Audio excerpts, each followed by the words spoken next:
Alors, le petit barbu, je dis ça, il sera pas content de m'entendre dire ça, parce qu'on a la même taille. Enfin, à 15 ou 16 ou 20 cm près.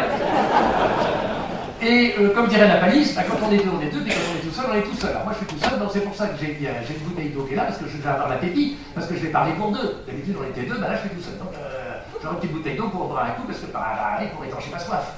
Parce que là, je vais parler tout seul. Alors, bon, vous me direz, c'est pas tellement pour ce qu'il dit, la Spalès. En général, il dit pas grand-chose.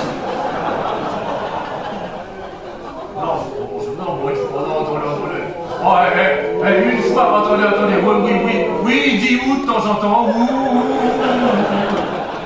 Une fois qu'il a dit, c'est vous qui voyez, il y en a qui ont essayé, ils ont eu des problèmes, ça s'arrête là, hein, et il dit pas grand-chose. Hein. Non, il travaille surtout sur la mimique. Alors, ben, quand pendant qu'il faisait ses mimiques, ben, moi je me reposais, alors que là, pot de balle.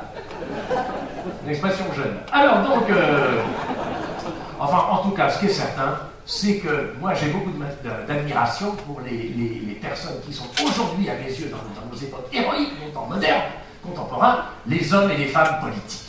Parce que franchement, quel courage il leur faut, quelle ténacité d'affronter comme ça en permanence nos revendications, nous les Français, toujours à râler, protester, là. Il faut quand même, regardez, cette année, c'était une année, l'année 2017 a été une année marquée du saut de la politique. Ça a même commencé en 2016. Les primaires de droite, de gauche, des milieux, le premier tour de ceci, le premier tour de cela, la présidentielle, les gars en randonnion pour faire qui c'est qui va être le candidat de la droite, après qui ça va être... Non, bref, bon, ça n'a pas arrêté. Après, il y a eu les élections législatives.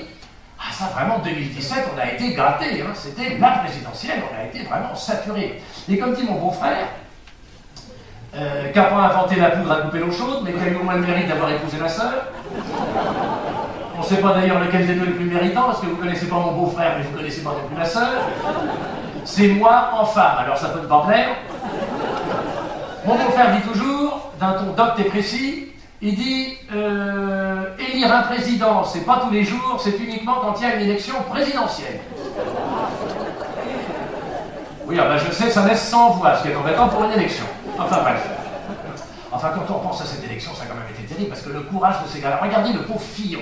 Fillon, par exemple, c'est quand même incroyable. Hein? Fillon, bon, on lui a pas fait de cadeau, hein? Enfin, c'est une façon de parler. Alors c'est vrai, qu'est-ce qu'il a pris, hein? Enfin, c'est encore une façon de parler. Mais il n'aurait pas été marié, Fillon, alors qu'il allait se faire peut-être président. C'est à cause de sa bonne femme. C'est à cause de sa femme. Parce que maintenant, Pénélope, hein, tout le monde s'en fout, on n'en parle plus. Vous avez vu qu'on n'en parle plus. Seulement, sa bonne femme l'a foutu dedans. Hein. C'est à cause de sa bonne femme qu'il n'a pas été élu président. C'est quand même incroyable. Alors que finalement, la question, c'est quoi? La question, c'est Pénélope. Elle a travaillé ou elle a fait tapisserie, hein?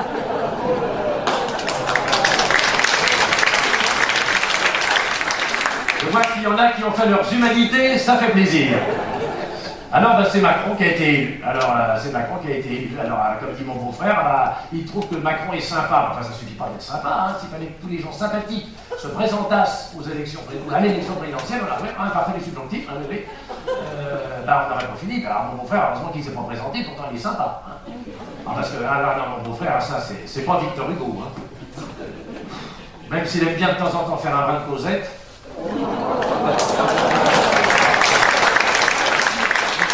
Alors vous allez me dire pourquoi est-ce que je vous parle de mon beau-frère? C'est comme ça, voilà. Alors il vit donc avec ma sœur, hein, ils sont très heureux tous les deux, ils vivent dans un petit patelin dans le Cantal, près de Saint-Flour, un petit patelin qui s'appelle, j'ose pas dire que c'est un petit trou, parce que ça s'appelle les Deux Verges. Alors il faut quand même de la place. Alors, en langue régionale de là-bas, hein, en cantalou, ça s'appelle las dos bitas. Alors, vous avez remarqué que plus l'Europe s'agrandit, plus les particularismes régionaux dans notre hexagone se durcissent, et plus on se radicalise. Alors, lui, Francis, c'est pas le Francis, il ne parle que la langue de son pays. Alors, faut pas dire que c'est du patois, là, il s'énerve, il n'y a pas du patois, là, il parle que là. Alors, à chaque fois que je le citerai, évidemment, je ferai la traduction en français, parce que sinon, c'est absolument incompréhensible. C'est une espèce d'occitan, il est pour le Cantalou libré. Hein, le Cantalou libré. Bon, enfin, alors, donc, dans ce petit patelin, ils vivent très heureux tous les deux, il rend ma sœur très heureuse, ça je vais en serrer, c'est quand même très sympa. Enfin, pour ça les regarde. Alors, il a une quincaillerie, il a une très bien sa vie, spécialisée dans les articles de pêche. parce qu'on pêche énormément dans le Cantal. Alors pas en haute mer comme ici, mais dans les lacs, les étangs, les cours d'eau, les ruisseaux, les cascades, enfin les rivières, la pêche en. Et lui est un grand spécialiste d'importation d'asticots. Il est spécialiste des asticots pour la pêche et il les fait importer d'ailleurs de Hollande, enfin pas de l'Élysée, de toute façon maintenant c'est trop tard, mais des Pays-Bas. Et il a une sacrée cote, une sacrée réputation, et il a des asticots aux yeux bleus, enfin il y a tout un tas de trucs formidables. Ah oui, non, il est précis. Et alors il a appelé sa quincaillerie, sa broderie quincaillerie, enfin article de pêche, au bel asticot, enfin en langue de là-bas, à le bel asticout. Oui, c'est pas très compliqué à lire, hein, mais c'est à comprendre, c'est bien parce que lui, quand il parle, on comprend rien. Et alors, il est très content de son asticot. Et puis ma sœur aussi, apparemment, donc... Alors, il gagne très bien sa vie, mais il est quand même pas auvergnat pour rien, il est un peu radin, il est près de ses sous. Ah bah oui, un chou, c'est un chou. Hein. Si quelqu'un frappe chez lui, il dit qu'est-ce que c'est pour les étrennes. Ah bah alors, glissez-les sous la porte. Ah bah c'est le genre un peu quand même... il est en bien, hein, et de même, il est toujours habillé de la même manière. Ça, il ne fait pas de dépenses somptuaires en costume, il est toujours avec le même costume. Ça, c'est pas comme ma femme. Qu'est-ce qu'elle est dépensière, ça met les chaussures et tout ça, pas vraiment. On va pas ouvrir des parenthèses et des dossiers à chaque fois, sinon déjà que le spectacle va durer 3 heures, alors si on va pas en finir. Alors c'est un spectacle, je vous moyen, qui est interactif, hein. C'est une causerie, une confidence, vous pouvez intervenir à tout moment. Voilà. Et même, enfin, je vous sois d'ici près, quand c'est chiant. Alors donc, toujours le même costume, toujours habillé pareil. Il a toujours sur la tête la même casquette, qu'il n'enlève jamais. Je ne l'ai jamais vu enlever sa casquette. Elle est toujours sur la tête. Vous me direz, c'est là que ça se met. Je sais bien, mais enfin, quand même, il doit la retirer de temps en temps. À mon avis, il doit la garder même au lit. Comme ça, s'il fait un enfant à ma sœur, le petit d'être coiffé. C'est l'avantage. Alors, c'est la même campette grise en terre gale, vous savez, qu'on voit un peu, surtout un peu partout en France, dans les campagnes, la campette en terre gale, à propos de laquelle il a des réflexions définitives. Il dit, alors je vous traduis en français, parce que c'est vrai, il dit, l'avantage avec le terre gale, c'est que c'est imperméable, surtout quand il pleut. Ah oui, non, mais il faut se le faire quand même. Hein, oui.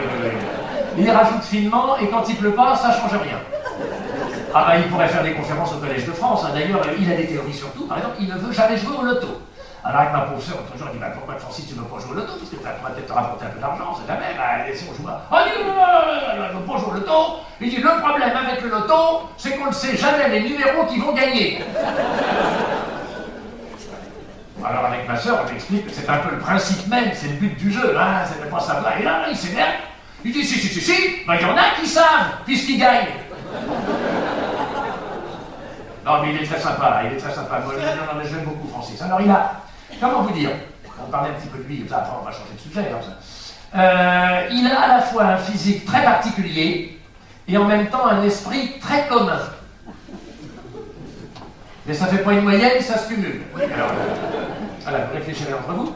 Alors, comme il avait un physique spécial, évidemment, il avait un physique spécial, il a voulu être comédien. Ah bah oui, il a voulu être comédien. Ah oui, quand on a un physique, hein. Alors, il fait partie de ces gens, si vous voulez, Francis, il fait partie de ces gens qu'on préfère aller voir chez eux plutôt que d'avoir à les recevoir chez soi. Hein. Parce que moi, j'adore le rencontrer lors de nos réunions de famille. Comme ça, je sais que ça s'en prend de la famille. Bon. Alors quand ma soeur me dit, tiens, cette année pour les fêtes de fin d'année, on irait bien vous voir à Noël, non, on irait bien vous voir à Paris, non, restez chez vous, vous inquiétez pas, moi je me déplacerai dans le Cantal, il faut que j'utilise mes pneus neige, voyez, bon. Alors donc il voulait être comédien, alors il n'a pas percé, hein, comme d'autres. Allez les filles, soyez sur le coup quand même, hein, parce qu'il a un physique, voilà, quand on est comédien, quand on a un physique, c'est normal, on a envie d'être comédien. Mais il a quand même réussi à tourner dans un film publicitaire remarquable pour les semelles orthopédiques. Si, non, alors on ne voit pas son visage, ce qui n'est pas plus mal, parce que, bon, compte tenu des horaires de diffusion des spots télé, c'est pas la peine de faire peur aux enfants non plus. Mais il y a un plan très serré sur son gros orteil, et à chaque fois que le spot passe à la télé, il nous hurle dans les oreilles « T'as mon orteil, t'as mon orteil, t'as mon orteil !» C'est mon orteil, je vois que vous parlez maintenant parfaitement le cantalou. Alors en revanche, il a raté, c'est là qu'il n'a pas été fin. Lui qui est un petit peu branché sur les sous, sur l'argent, il a raté, c'est dommage, un très beau film publicitaire pour le monte-escalier Stana. Vous savez, je sais pas, enfin, bon, vous ne connaissez pas ça, vous êtes trop jeune. Faut pas hésiter à flatter un peu son public de temps en temps. Hein. Donc le monte-escalier Stana, c'est le petit siège qu'on met, vous voyez, sur la rambarde, hein, et qui monte tout seul. Enfin, il y a un moteur, évidemment. Alors le bonhomme ou la bonne femme s'installe, et puis ça monte, ça monte. Bon, alors évidemment, enfin, on achète ça quand on est dans une maison, ou éventuellement dans un duplex, c'est de l'ex, ça c'est pour les juristes. Mais évidemment, si vous êtes en rez-de-chaussée, ça n'a aucun intérêt. Hein.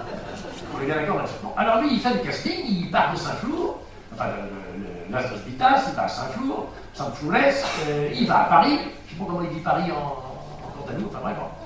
Il est, parce qu'il il fait le casting, il est sélectionné, cet andouille. Il est sélectionné pour faire le casting. Seulement le problème, c'est que le jour du tournage, il ne veut pas monter sur le siège. Impossible. Le réalisateur, paraît-il, s'est arraché les cheveux, c'est un copain qui me l'a dit. Il ne voulait pas monter sur le siège, il préférait monter l'escalier à pied, il disait que ça allait plus vite. Ah, moi, non, mais c'est une vedette, hein, oui. Bon, mais cela dit, bon, j'ai l'air de me moquer de lui comme ça, mais je l'aime beaucoup. Mais vous savez, ça sert à rien de se moquer, alors, surtout des gens de sa famille, parce que d'abord, on se croit toujours plus malin que quelqu'un, mais en réalité, on est peut-être plus malin que son voisin de palier, mais on est moins que le voisin du dessous, vous savez. Et moi qui vous parle, pas plus tard qu'il y a quand même déjà un certain temps, quand j'ai passé mon baccalauréat, oui, j'ai voulu faire le philo, et mal m'en a pris. Et je on peut se faire piéger à tout moment. J'avais 17 ans, j'étais encore un très beau garçon, il y a de ça une vingtaine d'années à peu près. 25 ans, pas plus. 17 et 25, ça fait le compte. Alors donc je passe mon baccalauréat. Et première épreuve, l'épreuve de musique. Bon, l'épreuve de musique, qui était une espèce d'optionnel, épreuve d'option avec un tout petit coefficient, bon, très bien. Moi j'aime beaucoup la musique, bon voilà, j'avais pas révisé, ça m'intéresse pas, j'aime l'écouter, mais j'aime pas la pratiquer. Et j'ai fait partie de cette génération, je ne sais pas si c'est le cas pour vous, ça dépend des académies, où on apprenait à jouer, à faire du solfège au lycée, au collège. On avait un flutio. Hein, vous aviez des flutios aussi, vous, hein? Vous aviez un flutio, madame? Vous avez eu un flutio? Oui, non, mais j'ai vu que c'était votre fille, mais c'est pas votre fille que je pose la question. Ah non, parce que je voudrais pas penser quand même, vous allez voir pourquoi. Alors donc, vous, madame, je vous pose, parce que j'ai bien vu que vous étiez plus de 20 ans, et moins de 35, mais plus de 20 ans. Alors, est-ce que vous aviez un flutio? Oh, c'est dommage, il aurait été content. Alors voilà, bon. Ça, je vais pas dire ça à votre fille qui a 12 ans. Bon, alors donc, quoi que maintenant, vous n'avez pas 12 ans, mademoiselle? Vous avez quel âge? 25 ans?